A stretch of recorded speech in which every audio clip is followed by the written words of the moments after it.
tiene, sobre todo en el gobierno local, y ahí es donde te quería contestar puntualmente.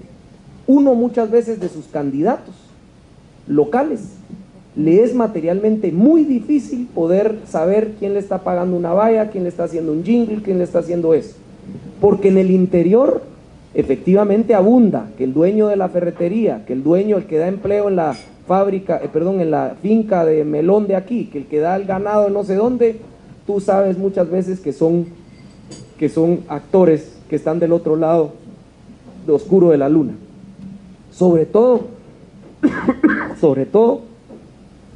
hace 10 años cualquier municipio fronterizo con otro país o con agua, es prácticamente imposible que el poder local, es decir, la planilla local, no tenga que al menos dejar pasar o hacerse loco, o muchas veces integrar en sus planillas a gente que está vinculada. Y no lo ven como una cosa como nosotros lo veríamos. Cuando hemos identificado, nosotros hemos actuado a nivel departamental y también a nivel local, ¿verdad? Pero eso es lo que yo te podría decir. Es difícil, pero también quiero decirte que hay una sabiduría que todos sabemos. Nosotros somos un pañuelo, Guatemala es chiquita y cada quien sabe en qué anda normalmente, ¿verdad? Y se activa esa sabiduría popular, y muchas veces esas piedras que se escuchan en el río te conducen a ser muy prudente y decir no muchas gracias, no muchas gracias. Y la segunda era la del Congreso, rápidamente, mira, es modificar la ley de régimen interior del Congreso y necesitarías 80 votos, no es muy difícil para los 105 votos. Si hay voluntad política, modificas ese régimen para mejorar la eficacia de este Congreso como está. Ahora, los más de 3,000 empleos que ha ido como una presa creciendo, que son botines políticos de los diputados, sobre todo de juntas directivas, ese es muy complicado porque hay convenios, digamos, pactos colectivos y una serie de contratos muy complicados de hacerlos en el corto plazo. Se va a tener que ser muy creativo si quieres entrarle a esa particular parte dentro de tu lucha prioritaria para que eso sea, digamos, disminuido o eliminado, pero sí llora sangre, porque eso sí no está accesible a la gente y no tienen idea ustedes de ver 2,000 o 3,000 personas, secretarias, asistentes, sugieres, que le piden a gritos a un diputado que lo asignen para hacer algo, aunque sea lavarle el carro, porque están como en una maquila, no sé si haciendo crochet, digamos, y las expone a que todo el mundo vea que no hacen nada, pero hay cerca, de veras, más de 1,500 personas que textualmente no hacen nada, que uno bien pudiera hacer, aunque sea que vayan a limpiar, no sé, a ayudar en la nutrición, pero va a tener que ser muy creativo, ¿verdad? Gracias. Vamos por las últimas 2 preguntas y después Roberto nos acompañará un rato en el cóctel. Gracias. Buenas noches.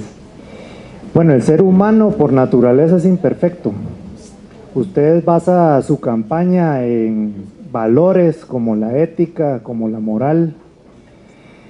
Lastimosamente, gobiernos anteriores se han visto manchados por capítulos de corrupción. La corrupción en este país es un cáncer con metástasis. Muchos guatemaltecos hoy por hoy vemos política como sinónimo de corrupción. Entonces yo, ante esta respetable audiencia, le pregunto, usted como guatemalteco, como ciudadano, como futuro potencial presidente de este país, ¿se consideraría alguien incorrompible? Sí, no, ¿y por qué? Mira, yo primero la salvedad de decirte que es muy difícil que uno pudiera contestar adverso, digamos, de considerarse uno corrompible, digamos, en el término de que la razón te indica que eres un candidato que busca. Pero pienso que, como lo dije un poco, lo he dicho varias veces, creo que más que contestarte yo que sí voy a ser una persona honesta, incorrompible, profesional, puntual, íntegra, lo que más puede ayudarme a mí a responderte es ese escrutinio del pasado.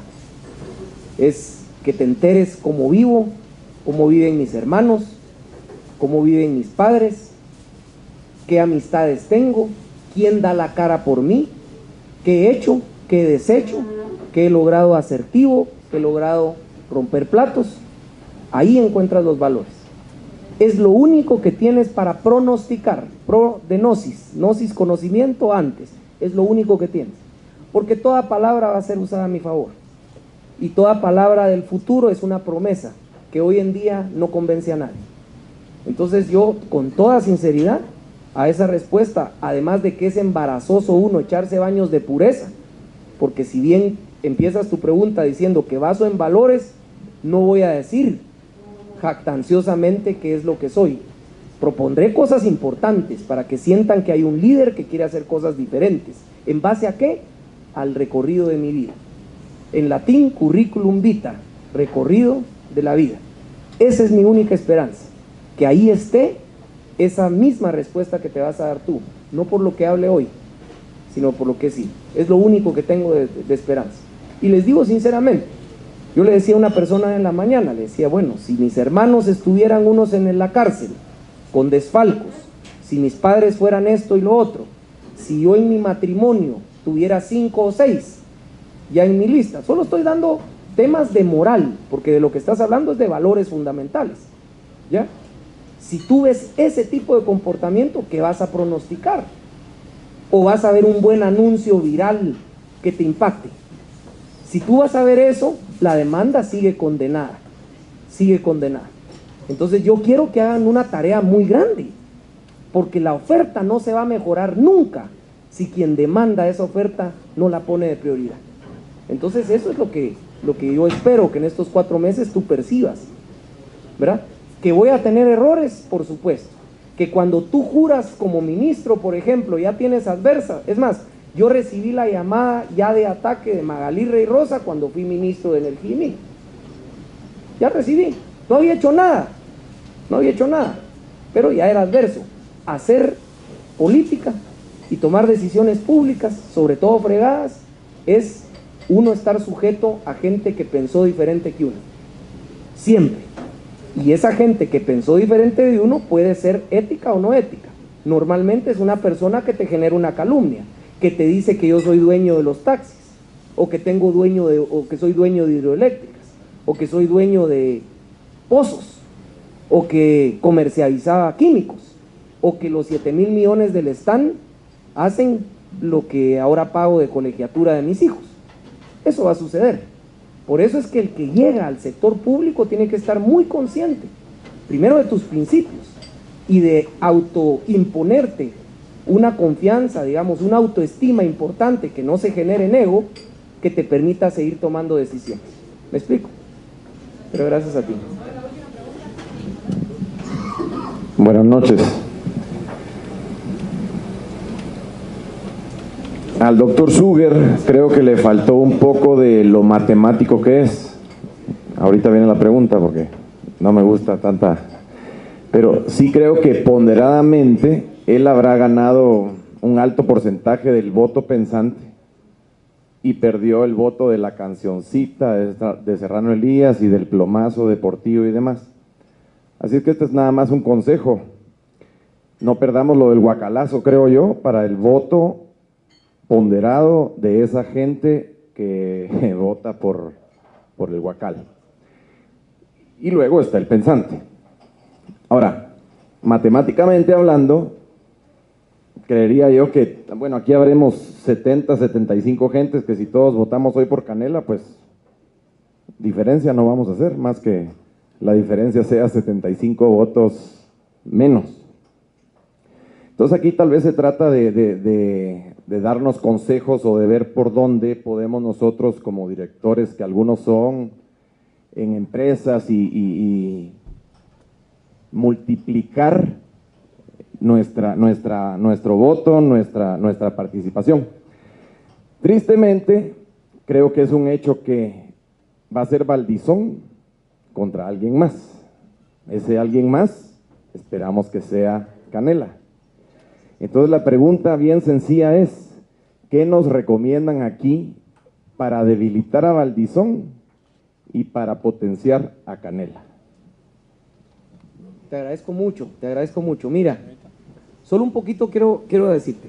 Lamentablemente nosotros somos muy analistas y argumentales y nos terminamos como hipnotizando o digamos cazando con el argumento que tenemos todos de maximizar nuestro voto, digamos maximizar el fruto de nuestro voto. Somos muy de no desperdiciar el voto.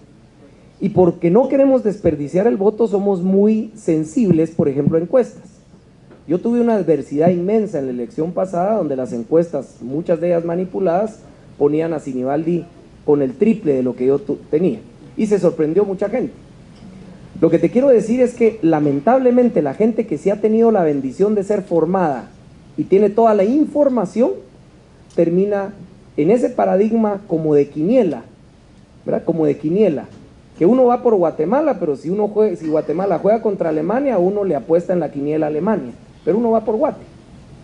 Pero esto no es quiniela, esto es que de alguna manera esa diferencia, esa esperanza de ser diferentes, tú votes por el que tú crees que tiene las capacidades para poder ser el responsable de tu país 4 años. Mucho de eso va a ser mi mensaje en estos ámbitos, porque tendemos a decir, esta gente no tiene chance. Y yo pienso que, paradójicamente, sí hay un voz a voz tremendo en nuestra sociedad, un voz a voz que es tremendamente impactante. Y yo sobre todo lo vi en la elección pasada, porque en mi primera elección, 8 de cada 10 personas de aquí eran voto Arzú. Y después, con estos esfuerzos, a veces de extenderse, de hablar de muchos temas, como que de una manera fue tremendamente sorpresivo que en este sector socioeconómico yo tuve muchos votos y gané en centros de votación de este sector. ¿Qué hacer con Valdizón? No te preocupes, Valdizón, su gran ventaja es el dinero para manipular sentimientos. No hay otro antídoto que ir al mercado de los sentimientos, con menos dinero. Tienes que ser más astuto, tienes que ser más hábil, tienes que utilizar otro tipo de planes para poder lograr. Pero lo hemos hecho. Te digo, el clientelismo también aquí en la capital fue inmenso. Te digo, Sinibaldi regalaba televisiones, bicicletas, tiraba las planchas en los mercados y secadoras de pelo. Y la gente sencilla, digamos, encontró esa conexión. Nosotros esperamos que en esos 4 meses logremos mucho de ese voto, pero no hay que confundirse. Tienes que entrar en el mercado de la emoción, tienes que entrar, porque esa es la competencia ahí. Ahora aquí, créeme, estas cosas son extraordinarias, y aunque me estoy anticipando, espero a unas palabras finales, el cambio de formato, que de entrada me contaban y que tú me expresabas al principio, es una oportunidad extraordinaria, es una oportunidad, porque aquí en Guatemala no hay foros, como deben de ser, y menos debates. Los debates son inexistentes, ¿verdad? Y en esta elección tengan por seguro que los canales de televisión no van a tener debates, 100% seguro. Es más, posiblemente ni foro. Es más, las elecciones pasadas, el único foro televisado fue el de Guatevisión en el Teatro Nacional. No hubo en los canales de televisión. Entonces, los formatos son para que tú en un minuto, tú hables de unos problemas complejos. Y entonces favorece al mediocre, al que se aprende, ¿verdad? Al que se aprende el poema y te habla lo que tú quieres oír en un minuto y no sabe nada. Pero estos formatos te exponen a un privado.